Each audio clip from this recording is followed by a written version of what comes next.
Time for Q&A, which we haven't done in a while, and I am happy to be back. So if you're seeing me for the first time, I'm glad you're here. I'm Elizabeth from Happy, Healthy, and Hot. I'm a 59-year-old double certified health and weight loss coach, author, content creator, and now three-time finalist in the Maximum Cover Girl competition in my late 50s, competing with women mostly in their 20s and 30s because it's time to tell a new story about aging. You can love your body and your life at any age. And today I have questions about, they came in on Instagram. Let me pull up that screenshot again.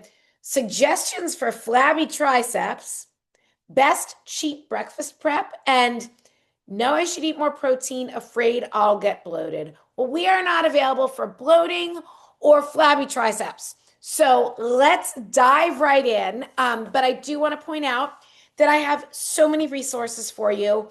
And my main platforms are Meta. I'm mostly on Instagram and Facebook. But I love YouTube because it's better for longer form content like this, so I can give you some more information that you can really take and run with.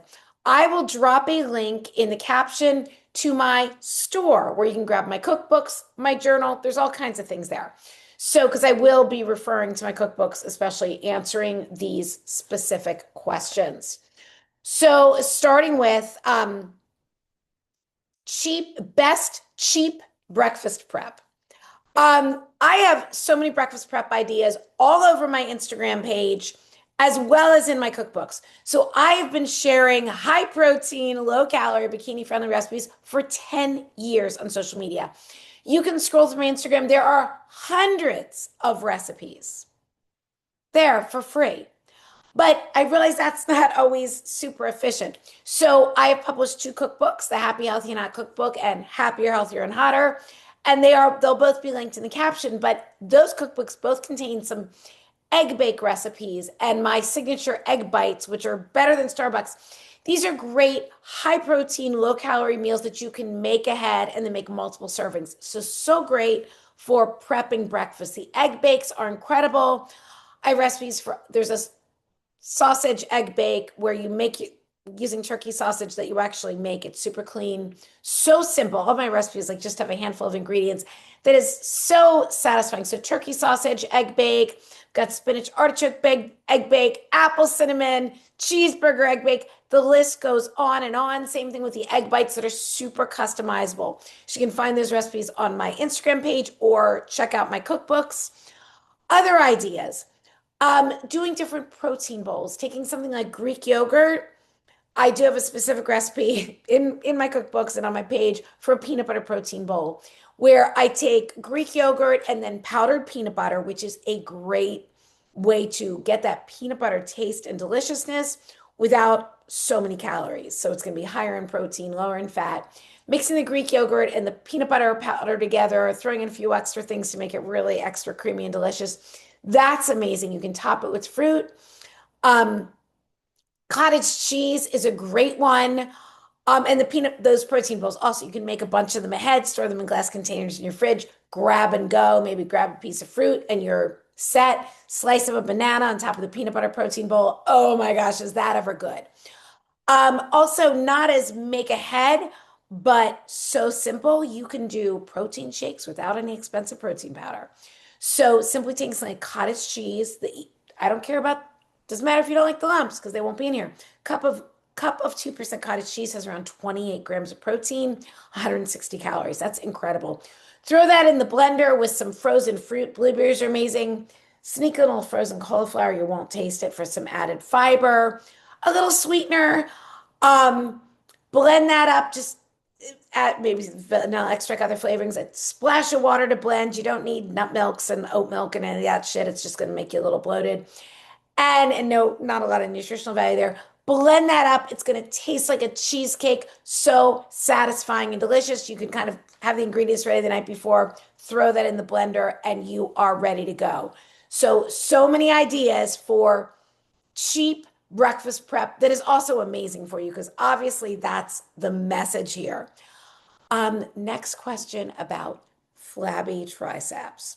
So this came in from Leanne, who is fabulous. She's lost about 35 pounds using the Happy, Healthy, and Hot strategy, prioritizing protein. She's getting her steps in. So, a couple things. So, first of all, Leanne lost about 35 pounds in a relatively short period of time. So, I'm going to say planks, protein, patience, and positivity. Hear me out on this. Planks, which I demonstrate all the time, such an amazing body weight move. I'm always talking about how great they are for your core, but they're incredible for your back, shoulders, triceps. So you're going to build that muscle to firm that area up. Same thing with push-ups. Also, I did a demo of this on Instagram earlier today, some triceps extensions, taking a light weight, holding it behind your head, going down as low as you can comfortably go, and then slowly going up. You don't be doing it too fast because then you're just like relying on momentum. You want to be really working these muscles. And so that's another great one to build the muscle. You also, and Leanne's already doing this, you need plenty of protein to support your body in building and maintaining lean muscle. And this gets more important as we get older. Um, you need at least typically around 30 grams of protein per meal to activate muscle protein synthesis. When we were younger, our hormones did some of that heavy lifting, so to speak. That's not the case as we get older. So that's why it is so essential to be getting plenty of protein from real food. Excuse me as I reach for my smart, sexy coffee. But then let's throw in patience and positivity. So Leanne, as I said, lost a nice amount of weight, a substantial amount of weight in a pretty short period of time. And we need to be patient. There's going to be some loose skin, and that's going to take some time to tighten up. I would also recommend adding creatine and collagen, and I just throw them in my coffee every morning. Um, but the creatine is, I started taking it for the brain benefits, but it's amazing for building muscle. The collagen, I took it for the skin benefits, but it actually supports our connective tissues as well. And then, so again, getting that protein, but having some patience because this is going to take some time.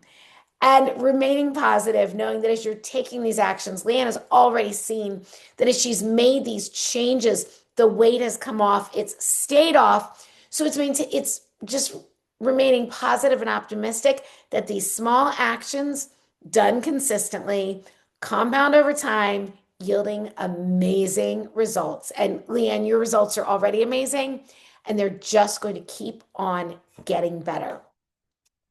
And then the last question was someone who, know I should eat more protein, afraid I'll get bloated. Okay, we're not available for bloating. And here is my 59-year-old belly. After full breakfast and lunch, no bloating. So, protein powders, like things that can get you bloated, protein powders, some of them can be very poorly digested and absolutely could lead to bloating. Some of them contain just really weird ingredients that we don't need to be putting in our bodies that can lead to bloating. Certain very healthy foods, like if you're not digesting them well, could lead to bloating. But protein from real food, what I noticed is that when I cut out the processed grains, the cakes, cookies, all of the grain, even the sourdough bread, when I cut out the processed grains and the white flours and sugars and things, that's when my bloating went down. And then as I started to add in more high quality protein, the bloating didn't come back. So I wouldn't be afraid of protein causing bloating. I would also suggest if you're worried about, say, constipation, which that can cause bloating, I would recommend adding some magnesium. I don't just recommend a huge array of supplements to people. I'm really big on the collagen and creatine. I think that's pretty universal. Because we're not eating nose to tail and getting the collagen from our food. And unless you're eating tons of sardines and like 2 pounds of red meat a day, you're probably not getting the creatine that you need. But magnesium is essential to so many functions of the human body, and it does tend to have a laxative effect. So you don't want to take too much, but certain magnesium citrate in particular. But so taking like a magnesium blend before bed can be super helpful also. But I wouldn't worry about protein from real food. causing bloating. And again, so many ideas in my cookbooks. I've got a new one coming soon, Sexy Sips and Snacks. So stay tuned for that. Drop any questions in the comments. And thank you so much for being here.